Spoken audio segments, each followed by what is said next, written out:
ये कहानी है एक पुरानी हवेली की, जहां हर दरवाजा खुलता था सिवाय एक के।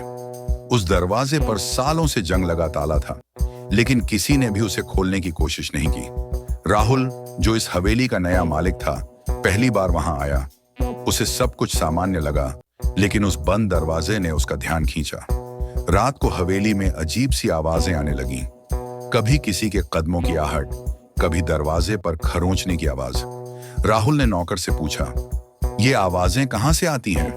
नौकर कांपते हुए बोला, साहब, वो ताला मत खोलिए, उस दरवाजे के पीछे मौत है।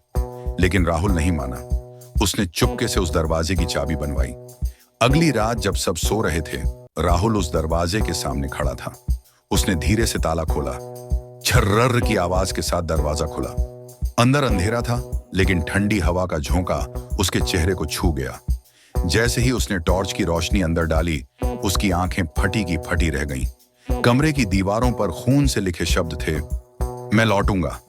और फर्श पर एक पुराना दर्पण रखा था, जिसके सामने कोई खड़ा था, पर उसका प्रतिबिंब नहीं दिख रहा था। राहुल ने जैसे ही दर्पण छुआ, पूरा कमरा हिलने लगा।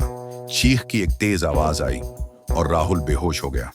अगली सुबह हवेली के बाहर सिर्फ एक खून से सना ताला पड़ा था, और वो दरवाजा फिर से बंद हो चुका था, कभी ना खुलने के लिए।